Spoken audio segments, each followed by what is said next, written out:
Amazing. Absolutely incredible. Wow. The Big Takeover in the house on our band show. If you guys are just tuning in, thank you so much for being here. I am your host, Christian Ivanko. This is episode 33, I believe, and another great one. But don't go anywhere because we're not done yet. It's just one of those episodes that you realize how great it is while it's happening. And that's because the band we have in studio, the Big Takeover, as I'm sure you just heard, are absolutely incredible. So guys, welcome back to the interview portion, our second interview of the evening. And I have questions. So let's start off with a light topic, and then we'll make our way into some more serious ones. So what are some fun stories, maybe about you guys just hanging out, goofing off, being on the road, in the studio? Is there a story or two that comes to mind that we could share with the audience here? There's a lot, a nice PG-13 story we can share with the audience here. Yeah, somebody's gotta tell a story. I'm not telling a story. These guys are very silly. They say all kinds of crazy stuff and do all kinds of crazy stuff. I'd like to know about the road if something might come to mind there. Maybe when you were told it was Italian cuisine and it was actually Little Caesars. That's a classic memory I have. We kind of look forward to the Stewarts. So, The Stewarts is big, Stewart's dinners and We're vending looking for machine dinners. We're looking for that Stewart sponsor, really.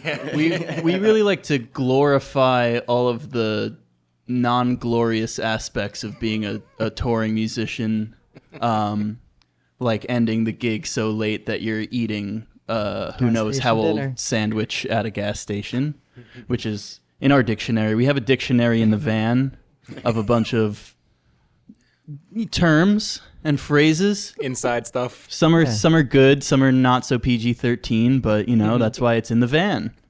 They're mostly okay. It's just like terminology for being, quick load in, quick load out. We have That's All in right, there. for instance, we have the old toot and change, which means we're getting to a gig under the wire where all we have enough time to do before we play is do sound check and get changed. The old toot and change. A bird chirper. Oh, so that means two, like blowing your horn. Bird chirper. That's people. Yeah, okay. We got the bird chirper shows. A bird chirper is when you finish the gig so late that you're getting home when the birds are chirping. Ooh, I don't like those. They make me feel. I know. I feel like it's a sign of a job well done, but I don't know. The bird chirper does upset me to some degree. Younger us loved them. Right. Right, It didn't exactly. matter so much back in the day. Yeah, exactly. I think at this point in my life, I'm not a fan of the bird chirper, but a term is needed nonetheless, right? Yes. Because it does happen.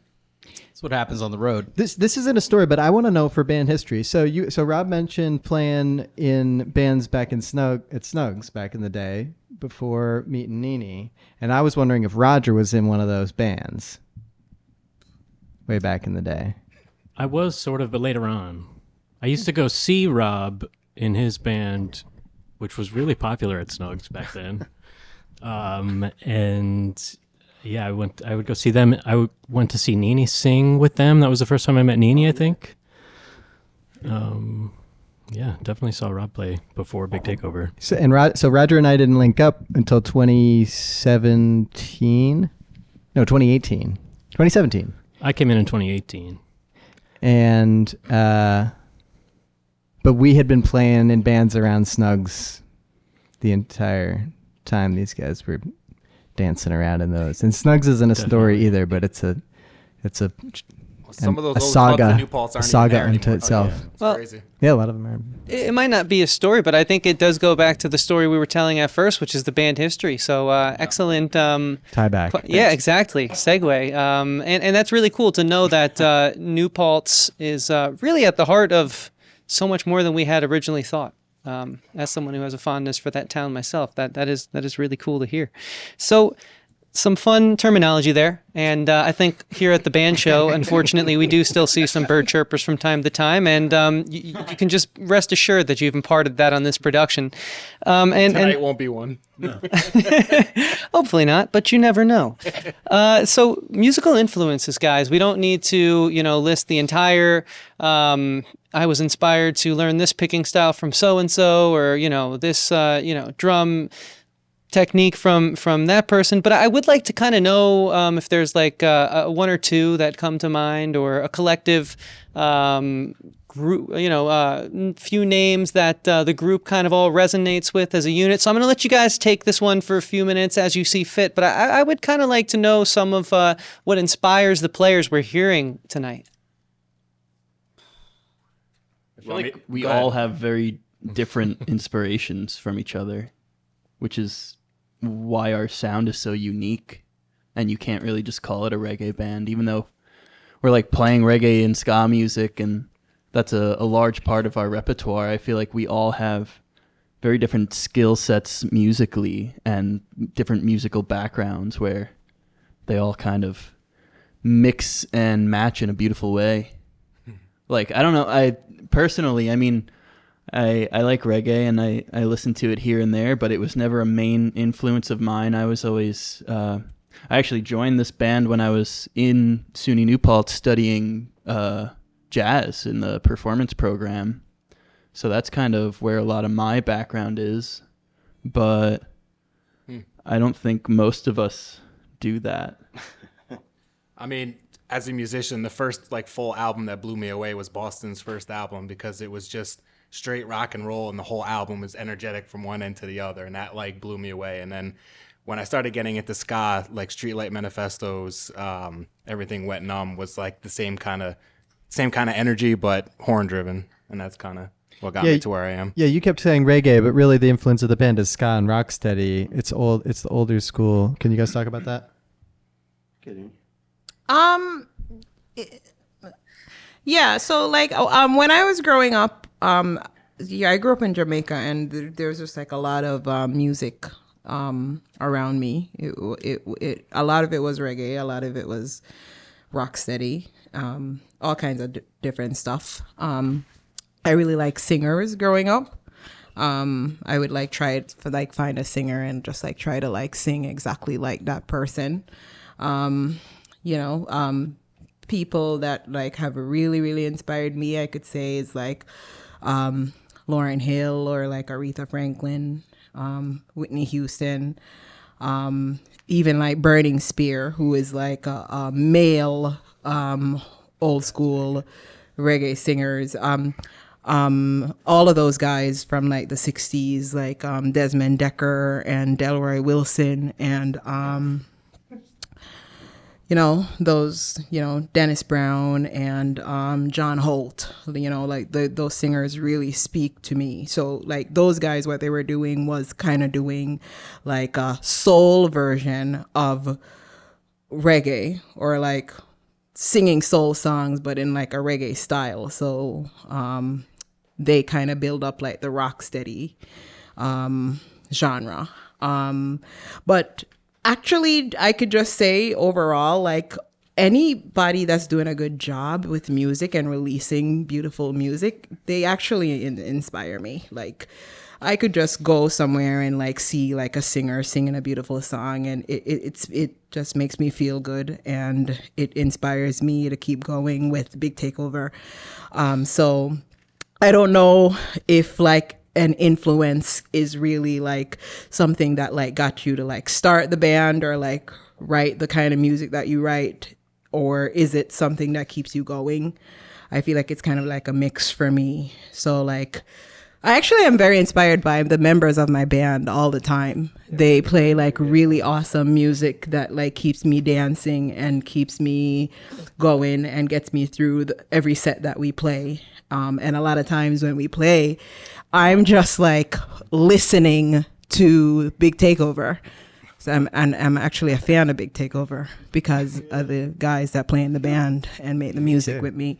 So that's a very hard question, and I'm going to pass it over to somebody else. Well, we didn't play any. Yeah, like looking at the set list here, we didn't really play any reggae songs. It's all the last set was all different kind of stuff. Yeah, we're kind of all over the place, but like I guess like at the root of it, it's The Only Love in the first set was Only Love. That's the only that's one. a real nice one drop. Yeah, so when people say like the style, single, And Big Surprise isn't the only ska. now I say we're worldish. Instead of saying like we're reggae-ish or ska-ish or whatever, I say worldish because it's just like all over the place, but just like, I don't know. grooves. I think we're all influenced by so many things. It doesn't even have to be music. It could be sound. You know, it's like we just picked up so much as we go, as you grow. And I mean, I grew up listening to the oldies, and you know, we always had music in the house, and it was always oldies, and there's such great pop songs, and you know, and then 90s hip hop, and yeah, I mean, everything from 90s hip hop to Fela and to everything. To Taj Mahal and all that Yeah, I mean, there's so much to absorb, and if you're just absorbing one genre, you're not gonna really flourish, I guess. That being said, this next one's a straight down the middle tribute to a Jamaican artist, and then we'll do a soca original. Nice. Yeah. Really cool. Great answer there. I love the admiration for each other. It certainly, at least from an audience perspective, shows. And so with that said, the last question we had was the new record. We've talked about it, or rather around it. Now let's talk about it. We've heard a bunch of the music tonight, and it's all really great, incredible stuff. But what can you tell us about it? When can we expect it? Please let us know. Let's let Manuel take this one. So, like you said, we've played a few off of them, and we've released 2 of them.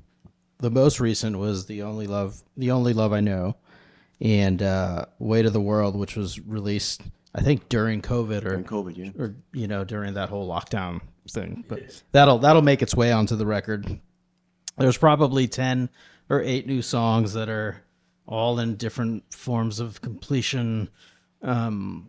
Some are probably complete do-overs because we've since been playing them out live and have either, you know, developed new ideas or, you know, figured that key doesn't quite work for us, or it actually sounds better in this key, or, you know, and there's a number of things there. But yeah, it's great.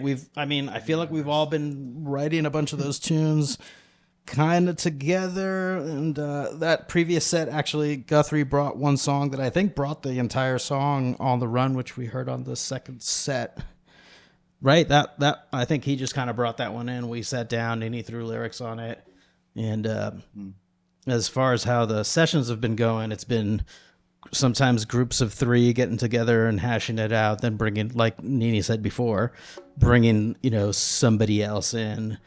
The rest of the band is hearing it, ideas are happening, then we're getting together, and then sometimes we're just getting together and then redoing all of that again live. So there's no real way to kind of get it done. It's however it happens. Yeah, we've never been able to actually put together an album that has like a theme to it. Pretty much everything that we've released has just been, these are the songs that we've been able to write and record in this era of our band. And here it is. All right. And that era ends. We put that record out, and then another era begins where we're making a group of songs, and all those songs get put together and they get put on the album. So this album is just going to be a compilation of songs that, you know, that we've written over the past, since we released Spilling Water until now, or whenever. I don't know when the album's coming out, or we're working on it. At some point in 2026. Yeah. Okay. We always throw out dates and whatever, but you know, it's tough. It's tough. It's a good way to explain it with, you know, almost 2 decades to describe it as eras. It's a good way to explain it. Like little chunks. Cool. That's awesome. I can't wait for it. Where can we go as fans, audience members, to, you know, keep our to gigs? Yeah. Gigs. Okay. But where can we go to, like, when the announcement comes for the record? How are we going to hear that? Is there a place we can follow, a social media account you'd like to point people in the direction of, a website? Everywhere online. We have a website. There's, you know, the social media thing. Yeah, Instagram, Facebook. Just search for the band. Yeah, we have all. Yeah, Big all those Takeover things. Band. Yeah, BigTakeoverBand.com. Is that what that was? Yeah, I think Yeah, it's that's our website, BigTakeoverBand.com, and then our Instagram is probably like Big Takeover. I think it's Big Takeover Band. Big Takeover Band. .com. I think you if really you wanna search hear it, it, if you you'll search find it, it'll Takeoverband.com. come. Pretty Cool. sure it's But definitely come to shows and buy our merch. That's what really keeps us moving. Yeah, support the band, guys. We'll put the link to their website in the description. And while you're there, if you wouldn't mind supporting this program, we'd really appreciate earning your subscription, and we hope we've done so tonight. So if it's something that you feel you can do to support this program, we'd appreciate a like, subscribe, a follow, and of course, sharing it with a friend would go the extra mile to not only support what we do here, but of course the incredible artists that grace our stage. But speaking of what we do here, before we jump into this final set, on behalf of everyone here on the production side, we just want to thank the crew, Pat Huber, my co-producer, Dan and Eric, holding down many hats in the camera. Thank you guys, we appreciate that. Thank you guys for all your hard work, and it's a pleasure working with you all. And we, of course, want to thank the Big Takeover for joining us tonight. You guys have been an absolute pleasure to not only hang out with, but to listen to. And thank you so much for coming on our program. So with that said, this is the hard part, because it means it's coming to an end, but that's all right, because we have some great tunes yet ahead of us. So for the final time tonight, it's my pleasure to toss it over to the Big Takeover to take it in to their final set. Take it away, guys.